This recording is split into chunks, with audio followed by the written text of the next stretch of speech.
Andrews come out, and she's over at ESPN, and there's Alexa Philippou talking about the WNBA, WNBA-PA discussing a moratorium proposal that would apply to an upcoming league business, including free agency qualifying offers and core designations, which were set to begin as early as Sunday. Breanna Stewart said that while a qualifying offers may be going out... Stop right there. Breanna Stewart, a co-owner of a competing basketball league, is now telling WNBA players not to sign contracts. Let that sink in for a moment. A player who owns Unrivaled, a league that directly competes with the WNBA, is effectively coordinating what amounts to a work stoppage.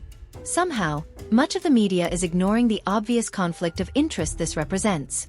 Just this past Sunday, the WNBA sent out qualifying offers to free agents. Standard procedure, right? Except the Players' Union immediately called for a moratorium, telling every player in the league not to sign anything. Leading that charge is Stewart, who also serves as a vice president of the Players' Union while simultaneously owning a rival professional basketball league. With the NBA, that just all sounds insane to me.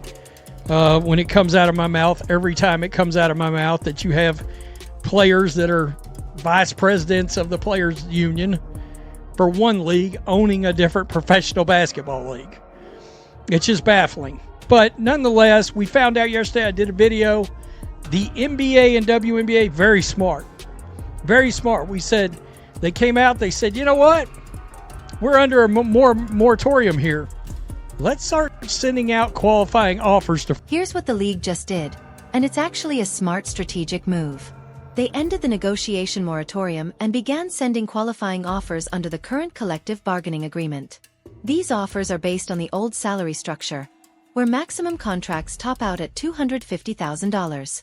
No one expects players to actually sign them, and that's not the point. The point is psychological pressure. Suddenly, every player is staring at a document with a real dollar amount, and then comparing it to the owner's proposal in the new CBA, where that same contract could be worth 6 times more. We're talking about players currently earning $100,000 who could make close to $500,000 in the first year of a new deal. That's roughly 5 years of salary sitting on the table, and the union is telling them to walk away from it. Personal shots. You're bringing up social reform in a collective bargaining agreement. We're seeing your ridiculous inflatable rats and freaking a digital banner on the side of a truck, and it's starting to feel like low budget AA baseball shit out there by the Players Union. It's like, okay, come on, stop this nonsense. And it feels personal, and it's like they want revenge. Watch how public opinion has shifted over the last 3 weeks. At first, nearly everyone sided with the players. The narrative was simple. Women athletes deserve fair pay. The league is finally generating revenue, and it's time to share it. That story was compelling, and it worked for about 10 days. Then the inflatable rats appeared. Then came the digital billboard mounted on a truck driving through Manhattan. Then the Players' Union began posting on social media in ways that felt less like collective bargaining and more like personal grievance. Suddenly, casual fans started asking questions. The biggest one: why are players acting as if owners have been stealing from them when the league has never turned a profit in its 28-year history? That's not opinion or owner spin. It's documented fact. The NBA has covered WNBA losses every year since 1996. Yet not a single player or union representative has publicly acknowledged that reality during these negotiations. None of them. And it's common knowledge. It's common. I mean, there's sports fans that don't give a rip about the WNBA that knows it's never made a profit. Why? Because it's been a running joke forever. And then, of course, it also got a lot of publicity when Brittany Griner got locked up in Russia. Yeah, that was a thing. But nonetheless... Here's the part no one is really talking about. Everyone knows the WNBA has never been profitable. Even sports fans who don't follow women's basketball are aware of it. It's been a running joke in sports media for decades. The league didn't receive sustained mainstream attention until Brittany Griner was detained in Russia in February 2022. And even then, much of the coverage focused on why she was playing overseas in the first place. The answer was simple. WNBA salaries weren't enough to live on. But now, real money is on the table. The owners have proposed a deal that would raise maximum salaries from $250,000 to $1.2 million by the end of the contract. That's a 600% increase for top players. For mid-tier players, it means earning 8 to 9 times their current salaries. This isn't a small step forward. This is life-changing money. Start making them think about money and the increase in money. That's all they've talked about. We want new money. We want more money. Well, more money and a lot more of it's on the table.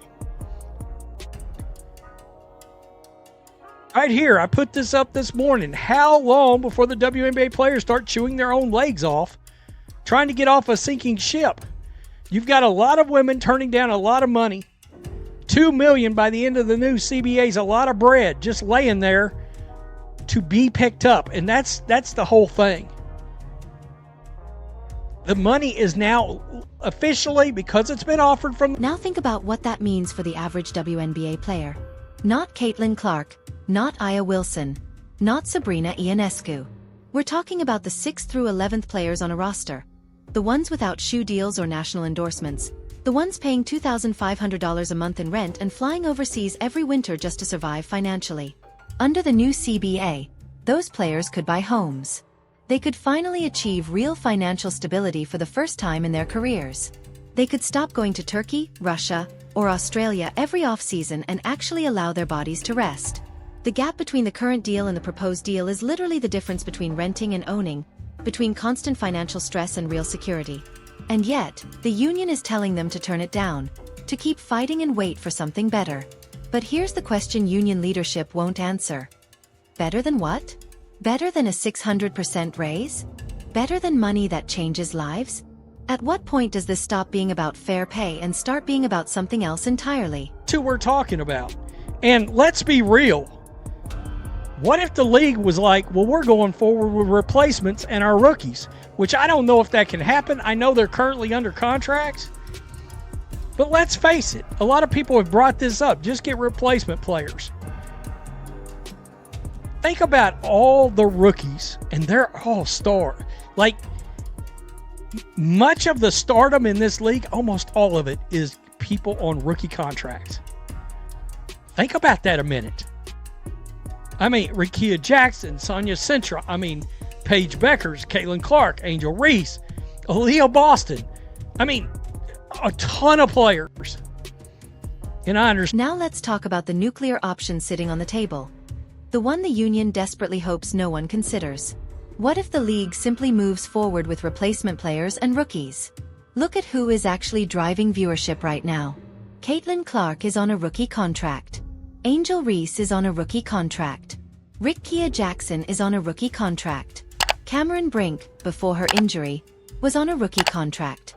The entire surge in ratings, attendance, and media coverage this past season was driven almost entirely by first- and second-year players. You could build entire rosters with rookies and recent draft picks, add a few overseas players or G League level replacements, and the ratings wouldn't collapse. Caitlin Clark versus Paige Buchers next season? That still happens. Clark versus Camila Cardoso? Rookie contracts. The matchups casual fans actually care about don't include a single veteran making over $200,000. Not going to look much different at all. I'd be willing to bet they would look no different. Oh, I'm tuning in for Caitlin Clark versus Paige Beckers. I'm tuning in for Caitlin Clark versus Sonia Centron. That's still all on the table. Angel Reese is out. You get my point I'm trying to make. It's the veteran players that are the long-term back-end veteran players that are screwing this all up. This is what makes the situation so dangerous for the union. The veteran players, the ones who have been in the league for 8, 10, 12 years, are the ones pushing hardest for a work stoppage. They feel underpaid for years, and they're not wrong about that. But they're also no longer the reason people are watching. The league doesn't need Breanna Stewart to drive ratings. They need Caitlin Clark. They don't need Diana Taurasi. They need Angel Reese and Paige Buchers. The power dynamic has completely shifted in the past 12 months, and the veterans haven't adjusted their strategy to reflect that reality. That's why sending out qualifying offers was such a smart move by the league. Now every player has to make a personal decision. Do I stand in solidarity with veterans fighting for principles I respect, or do I sign a contract that would instantly transform my financial future? Wow, this was such a smart move. I mean, the league's not dumb. They know these players are not going to sign those qualifying offers, but it gets the players to thinking about their money and where they want to go. And I've seen people go, oh, well, there might be a 3-week off season and it'll be exciting. Really? I mean, the way this league's run, you need all the time you can get. Again, how many times have I talked about how Bush League some of these telecasts look? And I'm tuning into some Atlanta Dream game, and it's like, am I watching single A rookie baseball with the quality of this broadcast? And just there's all kinds of things this league needs as much time to get together and do professionally as possible. Tell me what you think. Peace. I'm out. Till next time. Thanks for watching. Let's zoom out and look at what's really happening here. The WNBA owners have put a historic offer on the table.